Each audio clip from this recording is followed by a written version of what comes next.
বিশ্বনবী মুহাম্মদুর রাসূলুল্লাহ সাল্লাল্লাহু আলাইহি ওয়াসাল্লাম ইরশাদ করেন, যে ব্যক্তি সকালবেলা তিনবার তেলাওয়াত করবে আউযু বিল্লাহিস সামিউল আলিম মিনাশ শাইতানির রাজিম, এরপরে সূরা হাশরের শেষ তিনটি আয়াত তেলাওয়াত করবে, রব্বুল আলামিন ওই ব্যক্তির জন্য ৭০,০০০ ফেরেশতা নিয়োগ দিবেন যারা সারা দিন ওই লোকের জন্য মাগফিরাতের দোয়া করবে।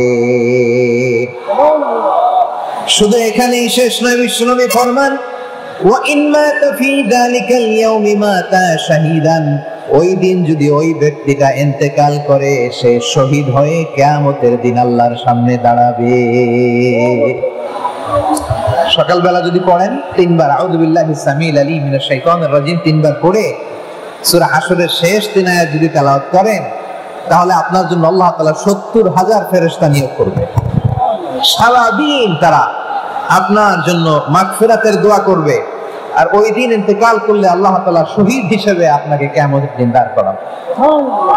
সুবহানাল্লাহ, এত আসছে।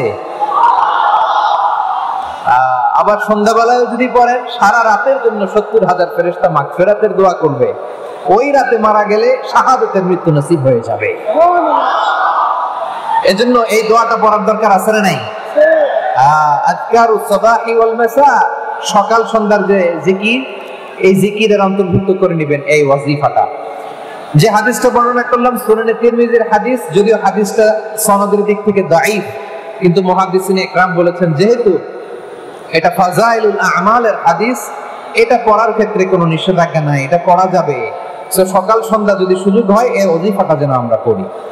এই তিনটি আয়াতের ভেতরে আল্লাহ তাআলা তার 14টি গুণবাচক নাম উল্লেখ করে দিয়েছেন। কয়টি? আওয়াজ করে বলেন তো, যারা শুনতে